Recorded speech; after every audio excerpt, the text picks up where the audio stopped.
بهای گوشت سور ارزان بویه. نچیروان ایک جه گوشت فروشن دهوکیه. دتا دیار کرن جبر هبونا رجای کازور یا پروژن خودان کرنا گیانوارا و هاورده کرنا گیانوارا جدر و بو هرمه. برجای که باش بهای گوشت سور دابازیو.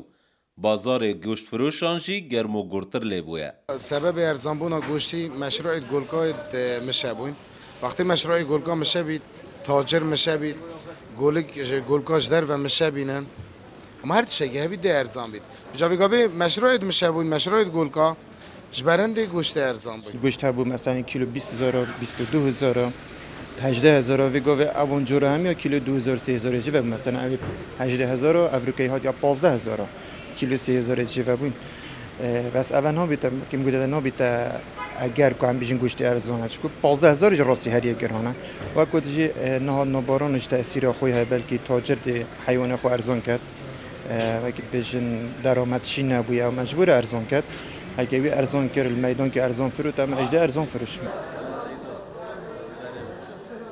خلق جیک دلخوشه که بهای گوشتی و کلوپلا ارزان ببید. اوجی ده برجواندیا هولاتیان دایه. هندی ارزان باشه بو خلکی یعنی گوشت ارزان بخدش تا صفر و جیب خلکی ده خوش بیت و ارزان هبید یعنی جای ده باش بیت یعنی نعمت خدا هتی ارزان خدی ذوق بیت دی پاره نی خدی چه پاره نینه و بیت ارزانی و راتب بدن خدی جای خدی ذوق خدی ده خوش بیت و الحمدلله یعنی چه قصی نابن روزانه لسر برخانه دهوکه. پتر جه هفته و هشت گلکان دهنه سرجه کرن و پتر جه 200 سرین پازیجی دهنه سرجه کرن. کود بنا پتر جه 26 تنین گوشتی دهنه دناوا بازار دهوکه دا. نهاتنا بارانان و هر وسا هاورده کرنا گیانواران جه سوریه و ایرانه. هر وسا زیده بونا پروژین خودان کرنا گلکان.